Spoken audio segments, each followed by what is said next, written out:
dance out in the cold dark night. Screams echo loud, no wrong, no right. Rescue calls flash blood red sky.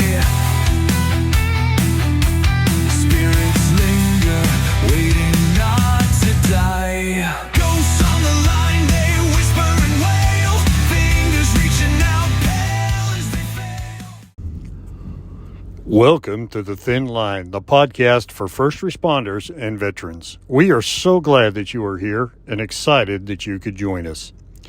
The Thin Line podcast is rated explicit and viewer-listener discretion is advised, as some topics may trigger suppressed or repressed memories or experiences. The views expressed on The Thin Line are unique to the speaker's personal experiences and circumstances and do not reflect the views of any specific broadcast media or platform or any specific agency. But for now, just relax, take a deep breath, and connect to this episode of The Thin Line. All right, guys, welcome you guys to the Thin Line Show. I am your host, Messy Jessie, and I'm here with my co-host family. I'm here with my sister from another Mr. Colleen, and I'm here, I guess I can say he's my brother from another Mr. too, David. Brother from another mother. Yeah. From another mother. I tried. And I have a very special guest, you guys. I am here with the most beautiful nurse I have ever met in my entire life, Miss Erynn. Welcome to the show, Erynn. Thank you for having me. I appreciate it. Yeah, so Erynn is, I've known her for quite a long time. We used to work together and became really good friends. And I've been doing photography. She was one of my very first models, which she's absolutely gorgeous. And she knows it. She's just amazing. And I love it. Thank you. So Erynn, why don't you go ahead and start out and tell us like kind of your journey becoming a nurse and what it takes, because I believe that you guys are also the very front line. I mean, even though law enforcement paramedics get there, you guys get that right then, you know. And yeah, so just I'm gonna let you talk. Okay. Well, thank you. So I right now am an ER nurse. I actually started my career as a EMT. I got my license in Nevada. And then when I moved here, I just knew I kind of wanted to do more than just be an EMT. Not that that's anything bad or anything like that. I just, here you have to have your fire certification, and I knew like I was not meant to be a firefighter. So I kind of just looked at other avenues, and nursing was more up my alley, and I knew I wanted to be an emergency room nurse from the get-go. So I did my associates through Nightingale, and then I got my bachelor's through Boise State. I actually did my bachelor's at the same time as my associates. I don't recommend doing that. That's a lot of stress. And then a couple years after, well, about a year after that, I started working on my master's. So, and I finished that last year. So I have a dual master's in forensic nursing and a master's in criminal justice. But yeah, nursing is kind of difficult to get. Like you obviously have your program, which takes about 2 years, and then your bachelor's is another year. And you have to pass, obviously, the national registry, the NCLEX, and that's not an easy test either. So it takes quite a bit to get where I'm at. Yeah. And what is your level now? Are you like a registered nurse, or Yeah. are you? Yeah. Yes. I thought. Yes, I'm a registered nurse. Yeah. So Wow, Erynn, sorry, Jesse. We always do this. Do all registered nurses end up with the masters? Do they go that far, or? Not everybody does, but it's definitely becoming more popular. A lot of nurses look towards becoming like nurse practitioners. You can be a midwife, you can be a CRNA, which is similar to like a anesthesiologist. That's the thing about nursing is it really opens up a lot of doors for you. You can go different like career routes. It really can take you wherever you want to go. Okay, thanks. Yeah. A lot of hard work and a lot of hours and a lot of, I can't, yeah. Yeah. Yeah. I can't imagine, especially dual masters, right? It's a Yeah. lot of work. Yeah, I put in the work, that's for sure. But I knew like obviously nursing's hard on the body, and I kind of just wanted to set myself up for when I was ready to kind of find a different career that I'd have something on the back burner to go back onto. But for right now, I'm really happy in the ER. It's a lot of fun, and I have Yeah. really good friends, and you know, it's a really good learning opportunity, and I'm challenged every day, so I love it. Yeah. Yeah. You're What is? practicing here in Idaho? Oh, I'm sorry. sorry, I didn't mean to interrupt. We do this all the time. It's fine. I'm just so excited to have her. Go ahead, David. Are you practicing here in Idaho? Yes, I'm here in Idaho. And do they have MICNs here? Is that your title? Mobile intensive care nurse? I guess in California they had MICNs for the ER nurses. And I'm wondering if it's carried over, or I don't know if they have different acronyms or. I don't actually know what that is. Like, is it like a certification? I'm thinking it is.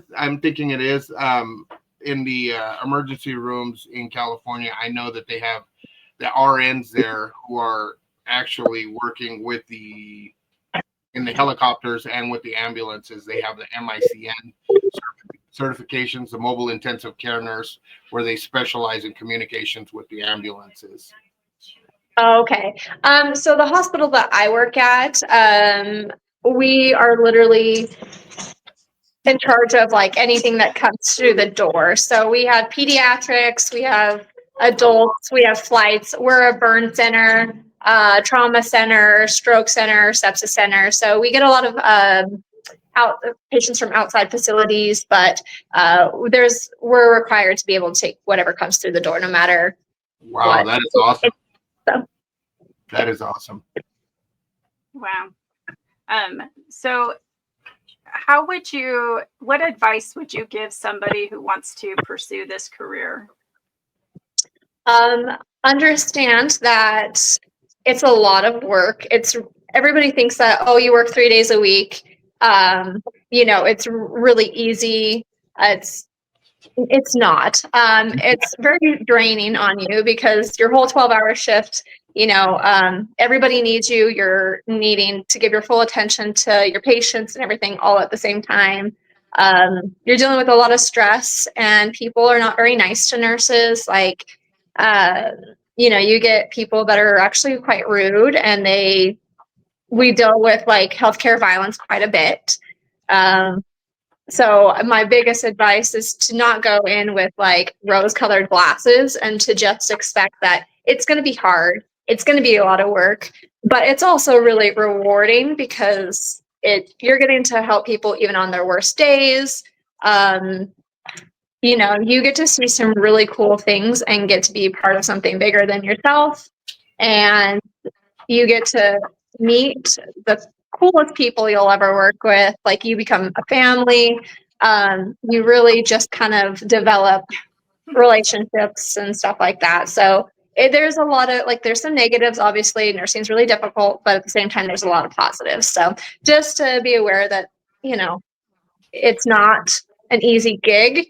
And there's always going to be some struggles. Yeah. What was one of like your very first, you don't have to give details or anything like that, but how did you handle your first trauma? Like how did you feel? And then afterwards? A lot of times traumas, it's really chaotic, right? Like, there's a lot going on. That person's life is usually very much on the line. And you really just have to realize that, one, like, it's really important for yourself to stay calm and to not let your emotions get in the way. Like, it's important for you to basically take yourself away from what's going on and focus on what you can do for that patient. So one of my most memorable was just a kid that had accidentally shot himself in the chest, and he ended up coding partway through, and we had to crack his chest to get his heart restarted. And it's quite everything moves really fast, and it's very like time sensitive, and it's very chaotic. But he ended up surviving, and he walked out of the hospital after like a week. So really, it's just the biggest thing is realizing that like you got to take your emotions out of the equation, focus on what you can do for the patient, and then come back to those emotions later and let yourself decompress. And a lot of times we do a debriefing after a really bad trauma where everybody in the room will talk about what happened, what went great, what could have been done better. And that's just also a chance for you to talk about your feelings and how like that impacted you. And especially because with HIPAA and things like that, we can't really come home and talk to our loved ones about things. So talking to other people that experience the same situation is super helpful. Yeah. Even after Go ahead, David. even after he had his chest cracked open, he still walked out. Those percentages are amazing. You guys must have an amazing ER crew there to be able to pull that. That's awesome. We go through a lot of training. Like I will say, and even travelers and stuff like that will say that RER is probably one of the best that they've ever been to. We go through a lot of training. Our surgeons are fantastic at what they do. We're a very well-oiled machine. Like we definitely, obviously things go wrong regardless of how good you are, right? That's inevitable, but we all work very well as a team, and we know what we're doing. So it definitely does help. I got a second part to that statement, and I hope you guys don't mind, but you were saying that you emotionally detach yourself from your patients there. Has there ever been an incident where it pulls you back? Like in the moment or after? In the moment. I'm pretty logical, and I'm not an emotional person in general. So for me, I don't have that issue. I just am able to focus on what's going on with the patient, and Wow, that's awesome. My hat's off to you. I think when I was in, when I was an EMT, one of my instructors, he said something that really stuck with me, and I've always tried to like remember that in my practice. And he was like, like somebody else's emergency may not be your emergency, but it is to them. And so even if like it's a simple stomach pain, things like that, like for them, they brought themselves into the ER because they thought that that was an emergency, and it's like not my job to be emotional or judge them for anything. My job is to deliver patient care regardless of who they are, and just help them, comfort them during their emergency. So nice. That's awesome. Yeah. How did you you were an ER nurse during COVID? I was. Okay. And I mean, how did you handle those through that time? Like, how did you, I know you said you're not emotional and you don't, but from what I understand from other nurses and doctors that I'm friends with, it was a hard time. Like, how did you handle? The hardest part was like the resources were stretched thin. Nurses, like it was a heavy burnout rate because there were such sick patients and not as many nurses that was needed, and there were high patient to nurse ratios, things like that. So that was really what was going on for a lot of nurses and stuff like that. Sorry, house is chaos. We have animals too. It's okay. My dog's been jumping on me the whole time, so you're good. But for me, I just handled it. I was worn out a little bit, but maybe I'm just too ADHD. Like I'm always already that type of person. Like I have a hard time sitting and not doing something anyways. So for me, it really didn't bother me as far as staying busy and I mean, I became a nurse like right in the midst of COVID, so I was just kind of thrown to the wolves, but that's okay. Like for me, I do best that way. Like I do better like through the chaos. So, um, yeah, for me, like I said, it doesn't really bother me, but Yeah. What is one of the most, I guess, the funniest ER story you can tell us without names? oh boy, there's just so many. I think one of them, I think that is just so funny and entertaining is just whenever somebody gets bit by like an animal, because you're just like, why did that happen? But I had this like little girl come through and her neighbor like helps like domesticate raccoons and she was helping clean out the dens and the raccoon got her phone and they fought over the phone and the raccoon bit her. I just thought it was so funny because just picturing a raccoon and her fighting over the phone. Amazing. I knew you're really mean with your raccoon. They got bigger teeth. I know, yeah. So Yeah, I don't know what facility you're in, but have you ever dealt with like any like bear, anything like that? Like somebody got mauled or yeah, we've had a couple bear incidences, and then we're very close to Yellowstone, so we usually have somebody injured Oh, up in Yellowstone every year, a tourist that decides it's a good idea to pet a buffalo. It's Stay away from the fluffy cows, please. pastimes is to keep those records, right? right. Oh my God. Yeah. I got a question for you. I did an internship in an ER, and it was prevalent where I was from. But the excuses of falling down in the shower and having stuff fall in there, that common practice where you're from too? I mean, people definitely shove things up there. That is There common. it is, then. There it is. Except people are pretty upfront about what they must not have any shame because they just straight up tell you, "Oh, I shoved this up there." They don't come up with the excuse that they fell. Like they're just. I guess the 80s and the 90s were a little different because, yeah, I would always say no. That shampoo bottle didn't fall up in there. It's no. Yeah. No, people here are pretty upfront about them doing it themselves. Yeah. Oh God. Sorry. Oh, No, I'm just like, I wonder around the nurses' station, like I could just see it. Oh, yeah. Oh, whenever there's a story, we always talk about it. Yeah. You can't not. Yeah. And I'm sure that you have an ER doctor going, Oh, always. God. But David, I can't believe you even went there. I'm sorry. But I do have a serious question. Is Okay. the fentanyl epidemic bad where you're at? Yes, very much so. Opioids are definitely an issue here. Oh, okay. Oh All boy. right. Yeah, I think that's pretty much hitting all countrywide, right? over. Yeah. Yeah. I don't think there's a county safe in No. the US from any of it. And it's terrible.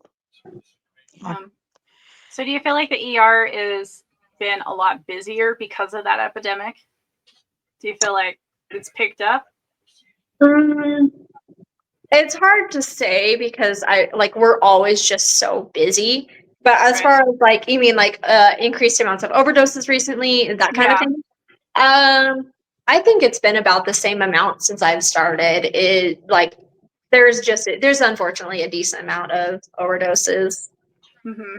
Yeah.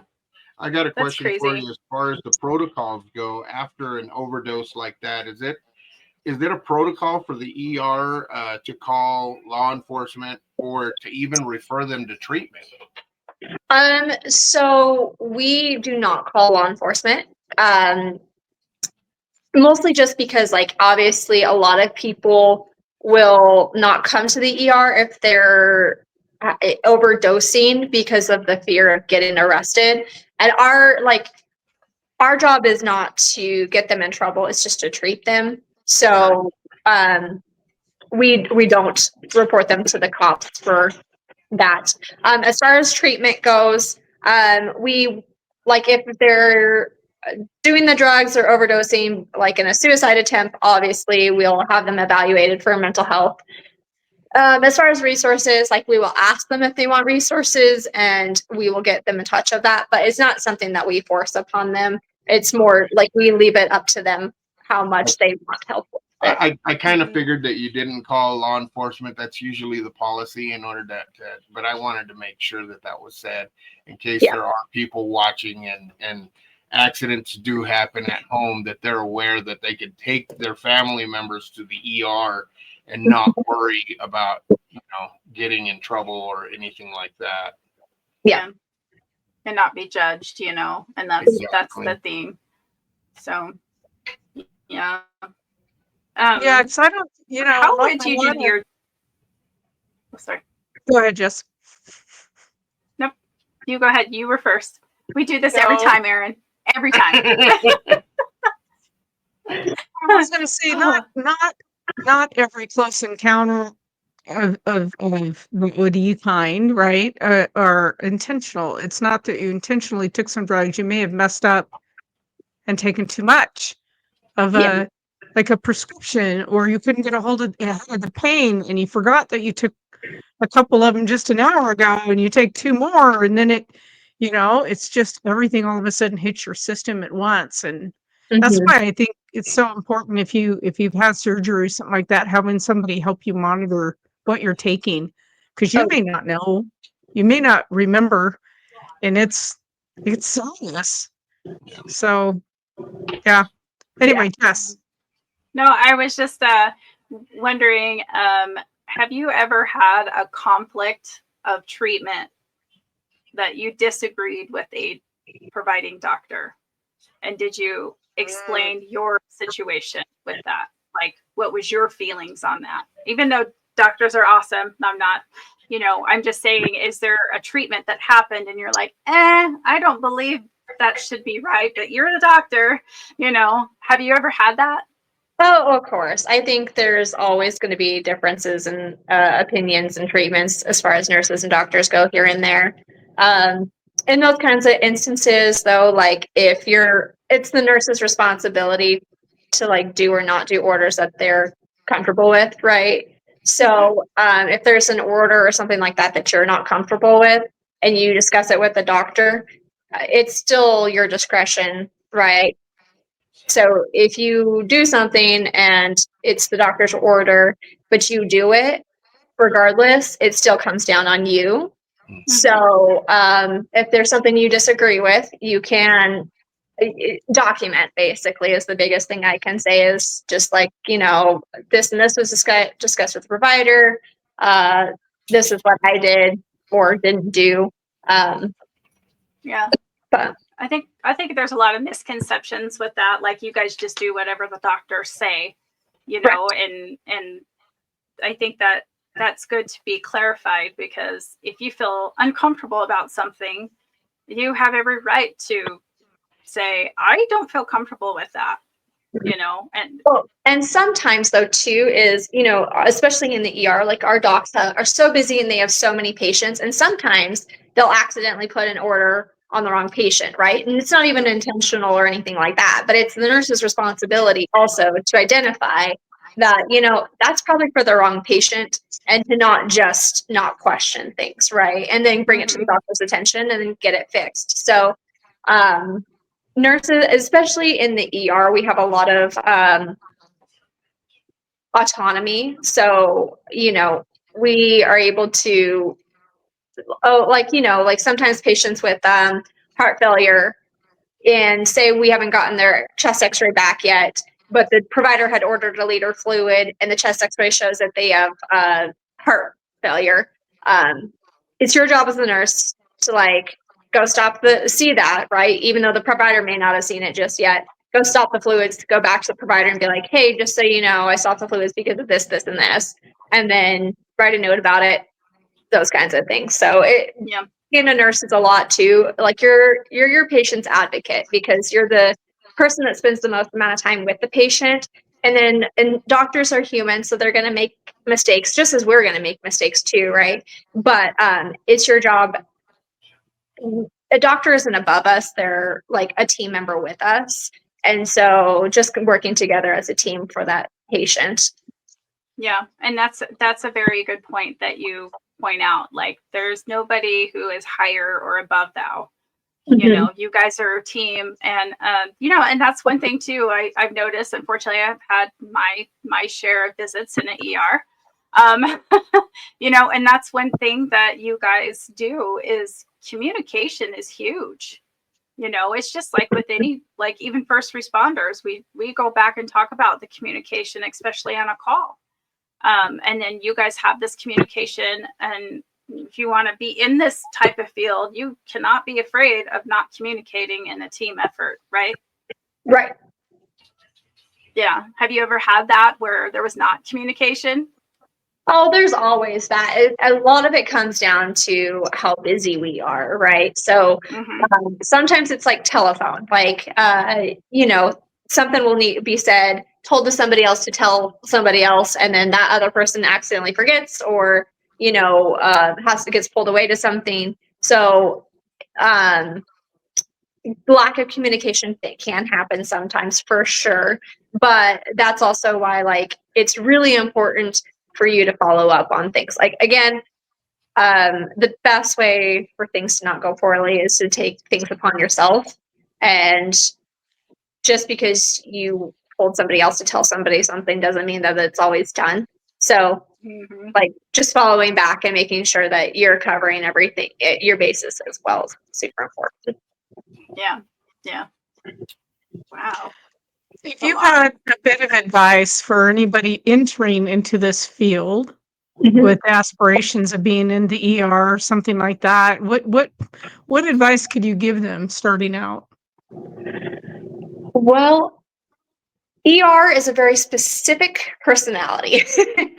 We have very specific personalities, right? A lot of us are very blunt.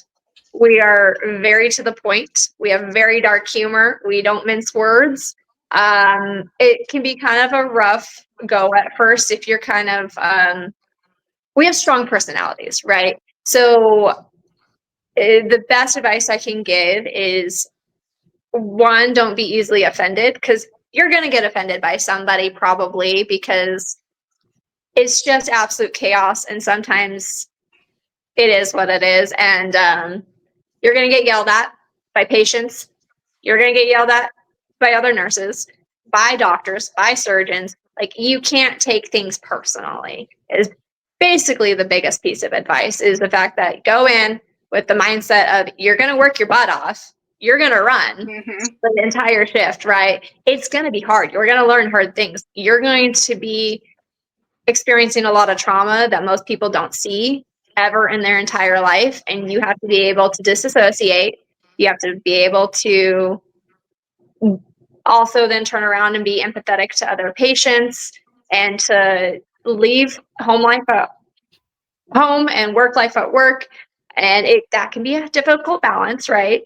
But my biggest piece of advice is just don't go in so naive and expecting the world to be all rainbows and butterflies, because the ER is you see a lot of things, you experience a lot of things. And so just be prepared and really know yourself and how, like, best to take care of yourself to get through it. Yeah. That was my next question too, is, even though you guys disassociate things and not put yourself in a feeling category, I guess you could say, but, after, you get home and you decompress, is there avenues for you guys to receive counseling, or if it was like a bad case, right? And, or how do you handle, decompressing from the trauma, from trauma that you guys experienced? Our facility does offer free counseling. Just anybody can do it and set it up. So there's that option for you. A lot of times, like I said, a lot of us nurses, because we know what the other one's going through, we're always each other's like sounding board. And if something's going on, like, we sit down with each other and we let each other talk through it. It's really just being a support system for each other. But my biggest thing is also like taking care of myself outside of work. So like, on my days off, I, do things that make me happy and do things that are better for me. So like my interests, reading, um, I like concerts. I like traveling. I do help like self-care. I get my lashes, my nails. I get massages. Like it's again, unfortunately, with how things are set up, it takes it's you recognizing what you need and taking that step to be like, yes, I need help, or yes, I need to talk to somebody, and yes, I need to do this and this for myself in order Mhm. to handle what I've been through. Yeah. Yeah. And what does your family think about your choice? I'm sure they're very proud of you. 100%. I think none of my family is medical, so I think for them it's very interesting for them to see what I've chosen. But I'm sure they're proud. Yeah. Yeah. Have you ever wanted to be a flight nurse? Not really. I really like the ER. I thrive in the ER. Like I like the chaos. I like the ADHD-ness. Like I personally, I know flight is a lot of other ER nurse or ICU nurses like aspiration, but I love the ER. So You're like, I'll just keep my feet on the ground. basically, yeah. Oh, well, I am super, super proud of you and all your accomplishments that you are making and will continue to make. So what is your goal? Like, what do you want to do? Like, is this it? Or do you want to be like the charge nurse or? I actually I don't want to be a charge nurse. I don't want to do management. I don't want to do any of that. I just really enjoy being on the floor, taking patients, doing my thing, going home and being able to separate myself from work. And that, like, I work a lot. I do work a lot, but at the same time, I get to kind of choose my hours and choose how much I work. And the fact that I can pull myself away from work, it allows me to have a better work-life balance. Yeah. Yeah. I have more respect for you guys because just, it's like you guys have to work like a 24-hour shift. There has to be a lot of like Monster or coffee involved in that because So us ER nurses, we only work 12-hour shifts, but we do them back to back. yeah. Ugh. Wow. No thanks. So do you guys have I know doctors have like a residency or something like that? Do nurses go through something? I mean, equivalent? So kind of, it depends on the facility. Like some facilities will have you do a residency program, but some hospitals won't. For my hospital, it's about a 3-month residency where you are trained by other nurses and you go to classes and you get a bunch of certifications and stuff like that. So for us, ours is about a 3-month residency. Is that for all new nurses or just nurses coming out of school? So it's all new nurses. If you're a new grad, then it is about 3.5 months. If you're not a new grad, it's only about a month or two. Okay. The time is shortened because you already are a nurse. You already have some experience.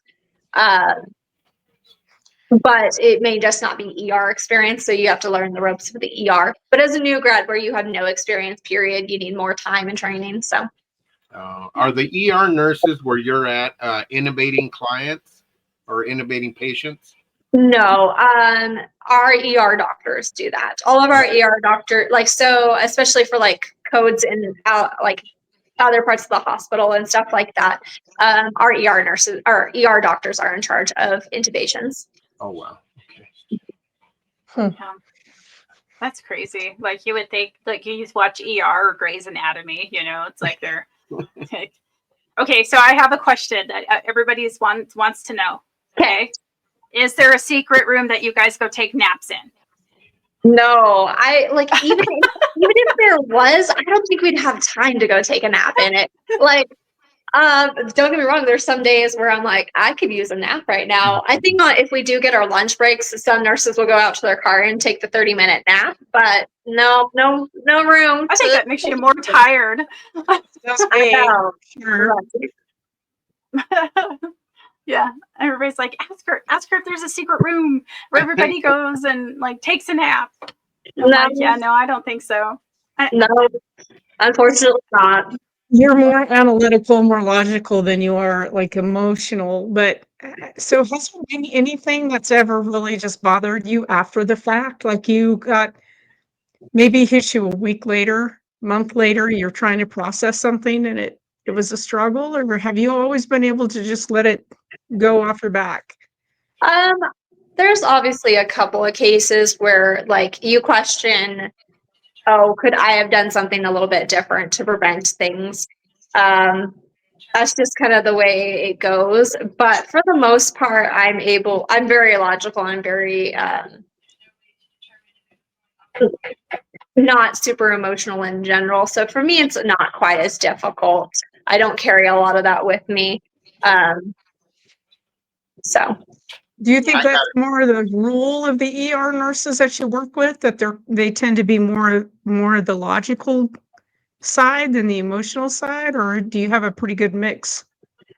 I would say I'm probably one of the more logical ones and more unemotional in general, but that's not the rule. It is more so. You're going to find the more logical and not as emotional nurses in the ER than any other floor, only because we see the most amount of death and we see the most amount of like bad sides to humanity, right? And so the best way to handle all that is really to like not be emotional. But there are some other nurses and things like that where certain cases will get to them, like obviously kids are usually really difficult for people. So if there's a really difficult code or trauma that involves a kid, sometimes those nurses will struggle with that, and they will just be like, hey, I need a break from taking pediatric traumas or pediatric codes for a bit. And all of us are understanding of that, and we all will be like, okay, that's cool, like you go do your thing, I got this, I'll handle this, right? So That's all the first responders know that the human body is the resilience of the human body can be, astounding sometimes how awesome it can bounce back from some of the most traumatic things. Has there been any experiences that you witnessed that seemed unexplainable? Like how did this person pull through, or that just flabbergasted you?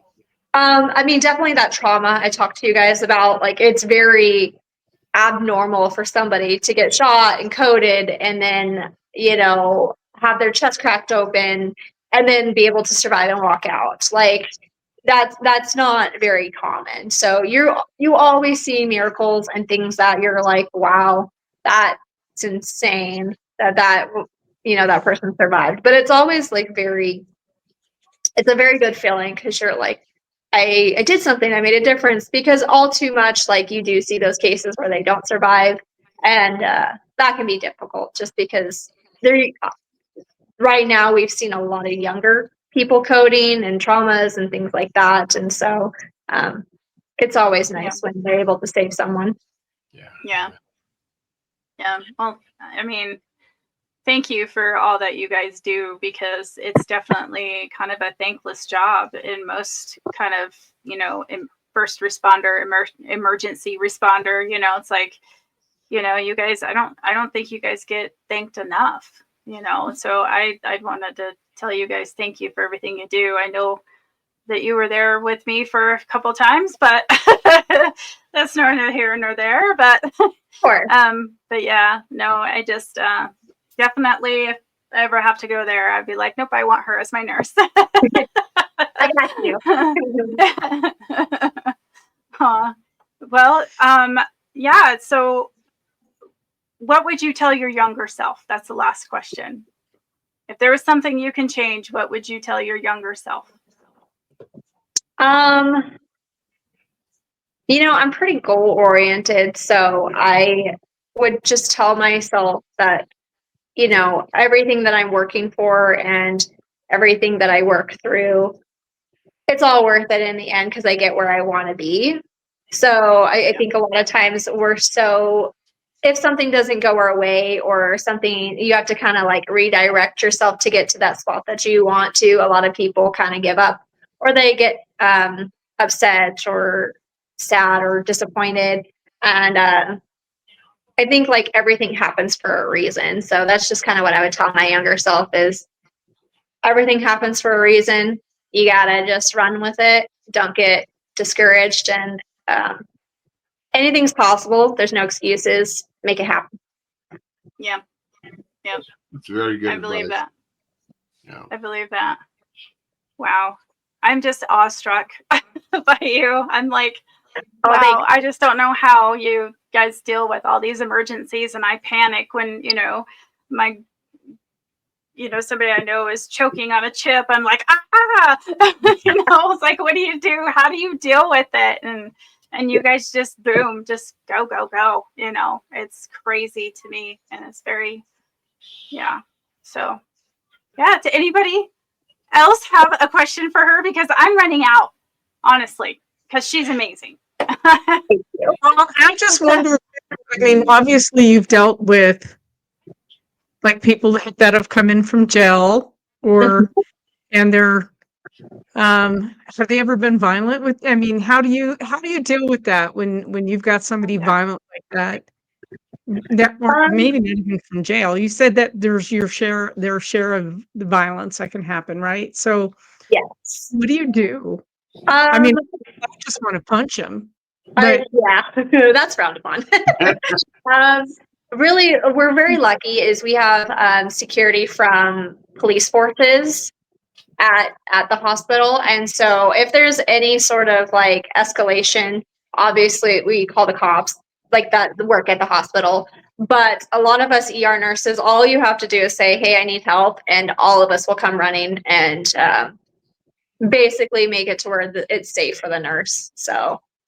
Like I said, ER is a lot about teamwork, and I definitely couldn't get through my days without my teams. Like they're great. It's fantastic.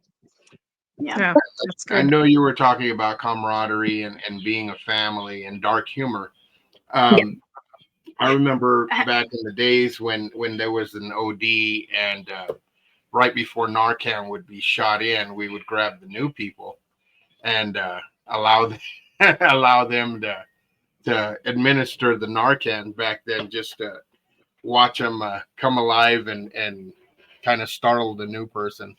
Is there stuff like that that goes on nowadays?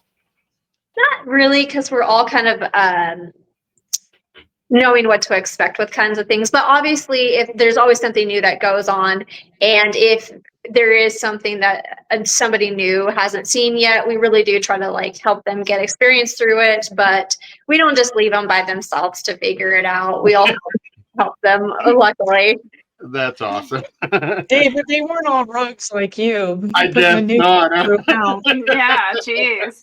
God, you must have been tough. No, it was an experience. I just Yeah. remember that's how they used to train us back in the day on Oh, the yeah. back of the rig. Trial by fire. That's exactly what they would say. So It's like, here, watch this. Yeah, Yeah. exactly.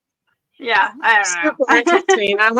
I love getting your perspective on things. As a person who spent a lot of time in the ER myself from various horse accidents and sports accidents and everything else, this is good. I mean, it's good to get your perspective on stuff. So thank you.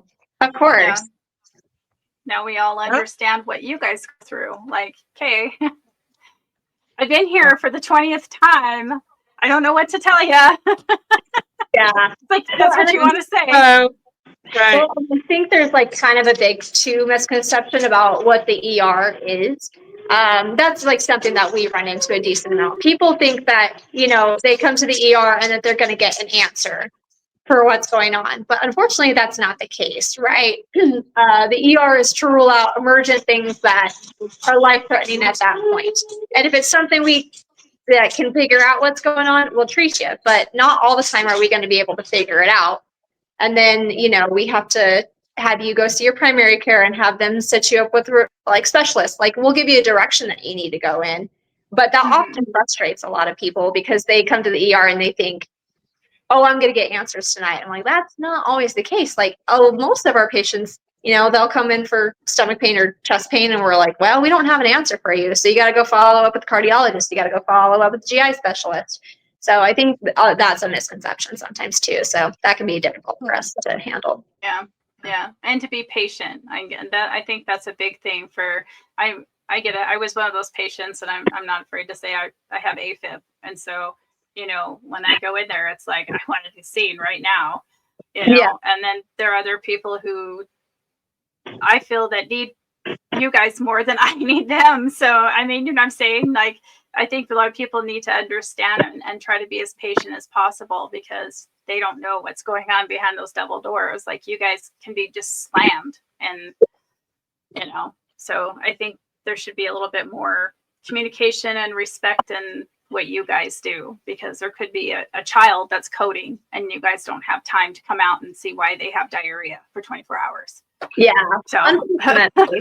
Like, we would love Yeah. to give everybody the same amount of care and the same amount of attention, but unfortunately, like you said, there's just some cases where that's not the case.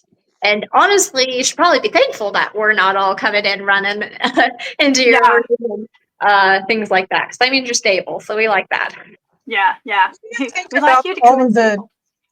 urgent care facilities that are popping up right and left all over the place. Has it taken some of the less urgent needs off of you? Yeah, I would say it has. We still see some things, but it does help. And explain the levels of trauma, because you hear that a lot in different ads for hospitals. Like, this is a level 1 or level 2 trauma center, whatever that means. I don't know what that means. So I think there's 5 levels. Don't quote me on that. But basically, your level 1s are usually teaching hospitals. So that's like we obviously have medical residents and things like that. But we're not we're not the University of Utah, right? That's a level Yeah. 1. That's a level 1 because they're a teaching hospital. And so those are usually the highest acuity patients that you can get, the sickest patients, because you have specialists from like all over to service that hospital.